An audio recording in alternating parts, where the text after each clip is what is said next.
नमस्कार दोस्तों, आपका स्वागत है अपने इस YouTube चैनल पर। पिछले वीडियो में हमने संसाधन के दो प्रकारों का अध्ययन कर लिया था और इस वीडियो में हम संसाधन के शेष दो प्रकारों का अध्ययन करेंगे। अगर आपने अभी तक पहला वीडियो इसका नहीं देखा है तो हम उसकी लिंक आपको डिस्क्रिप्शन में दे देंगे, तो आप अवश्य जाकर उसको देख लीजिए, क्योंकि संसाधन के प्रकार बहुत ही आवश्यक होते हैं क्लास 10th के लिए भी और आगे की अध्ययनों के लिए भी, आगे की पढ़ाई के लिए भी। चलिए शुरू करते हैं। स्वामित्व के आधार पर संसाधन। स्वामित्व के आधार पर संसाधनों को चार भागों में बांटा गया है: व्यक्तिगत संसाधन, सामुदायिक संसाधन, राष्ट्रीय संसाधन और अंतर्राष्ट्रीय संसाधन।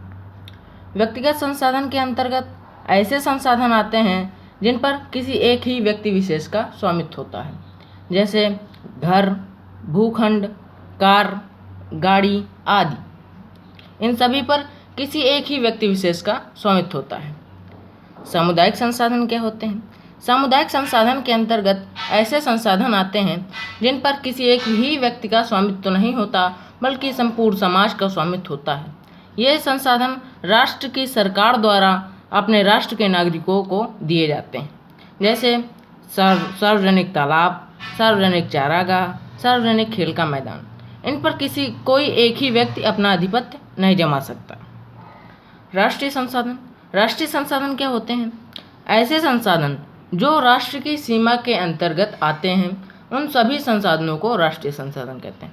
राष्ट्र की सीमा के अंतर्गत आने वाले संसाधनों में जैसे खनिज तेल हो गया, पेट्रोल, डीजल, कोयला आदि, ये सभी राष्ट्रीय संसाधन के अंतर्गत आते हैं। अंतर्राष्ट्रीय संसाधन क्या होते हैं?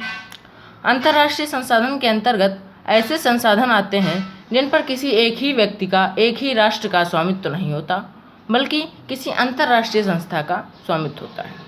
अंतर्राष्ट्रीय संसाधनों में जैसे किसी भी देश की स्थलीय सीमा से 200 मील दूर के बाद का संपूर्ण खुला महासागरीय क्षेत्र, संपूर्ण खुला समुद्री क्षेत्र के अंतर्गत आने वाले समस्त संसाधनों को अंतर्राष्ट्रीय संसाधन के अंतर्गत रखा गया है। अब विकास स्तर के आधार पर संसाधन का वर्गीकरण हम जानेंगे।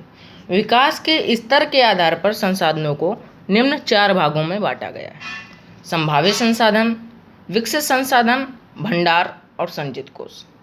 संभाव्य संसाधन क्या होते हैं? ऐसे संसाधन जो किसी क्षेत्र या प्रदेश की सीमा के अंतर्गत उपस्थित तो होते हैं, किंतु उनका विकसित ढंग से, सही ढंग से विकास नहीं किया गया है, सही ढंग से उनका उपयोग नहीं किया गया है। जैसे राजस्थान और गुजरात में सौर ऊर्जा और पवन ऊर्जा की अपार संभावनाएं हैं, किंतु इनका अभी भरपूर उपयोग नहीं किया जा रहा है। विकसित संसाधन क्या होते हैं?